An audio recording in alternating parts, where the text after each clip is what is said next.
तर हामी विश्वस्त छौँ भगवान हुनुहुन्छ। र यदि यो 30 दिन 40 दिनको अवधि हामीले कस्तो तरिकाले बितायौँ हामी सबै आफैले जान्दछौँ। मलाई त लाग्छ प्रशान्ति निलय यही नै थियो, भगवान स्वयं यही नै हुनुहुन्थ्यो। यो स्वर्ग जस्तो फिल भयो। यो भन्दा अर्को जग्गा हामीलाई आनन्द मिल्ने जग्गै छैन। यस्तो आनन्द भयो। हामी थाकिरहेको छौँ है, हामी आफ्नो घरको कामहरू पनि गर्नुपर्छ, यताउता हिँड्नु पनि पर्छ, तर पनि हामी यति खुसी भएर यति आनन्दित भएर यहाँ आउनको लागि हामी उत्सुक सबैजना।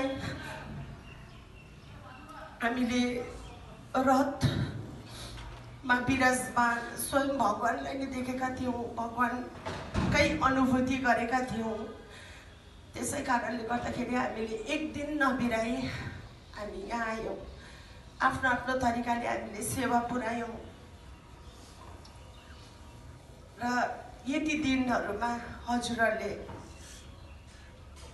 साथ सपोर्ट, एउटा कोलाबारी समितिलाई दिनुभएको साथ सपोर्ट, चाहे नगरसन कीर्तन गरेर होस्, चाहे आएर साफसफाइ रङ्गोली लगाउनुदेखि लिएर भजन गर्नुदेखि लिएर, यस बीच हामीले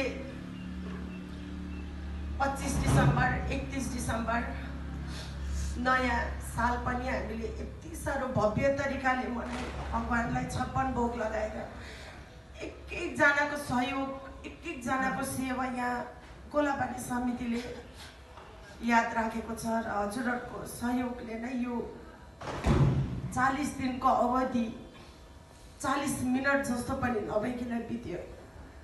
र यसमा भगवानको आशिष धेरै छ हजुरहरूप्रति पनि र कोलाबारी समिति प्रति पनि भगवानको आशिष छ। तर जो आउनु भएन उहाँहरूले धेरै कुरा गुमाउनु भयो मलाई लाग्छ।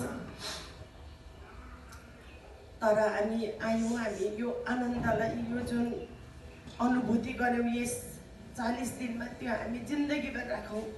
मलाई त लाग्छ मर्नुभन्दा अगाडिसम्म मेरो होस यदि रहन्छ भने यो दिनलाई म याद गरेर पनि आनन्द भएर मर्नेछु। यति साह्रो आनन्द प्राप्त भएको छ र यो आनन्द हाम्रो जीवनमा सधैँ रहिरहोस्। भगवानप्रति यही नै म बिन्ती चढाउँछु, प्रार्थना गर्छु। अनि यसरी हामीलाई मेलमिलाप, यो प्रेम छ जुन प्रेम, यो प्रेम बरकरार राखिदिउँ हाम्रो जीवनमा। एकाअर्काप्रति यति साह्रो प्रेम भगवानले हामीलाई बाँटेर जानुभयो र भगवानलाई पनि हामीले धेरै प्रेम गऱ्यौँ। यो प्रेम भगवानप्रतिको पनि सधैँ रहिरहोस्। र हजुरहरूको पनि यो जुन 40 दिनको अवधिमा के कस्तो अनुभव रह्यो, हजुरले पनि पालैपिलो आफ्नो अनुभव हामीमा बाँडिदिनु होला। फेरि पनि कोलाबारी समिति हजुरहरूप्रति धेरै आभारी रहनेछ। हजुरहरूको एक एक मिनटको सहयोगले यो 40 दिन साँच्चै नै 40 मिनट जस्तै भएर बित्यो। हजुरहरूलाई कोलाबारी समितिमा सधैँ स्वागत छ। जुनै पनि समयमा, जुनै पनि कार्यक्रममा हजुरहरूलाई स्वागत छ। जय साईराम।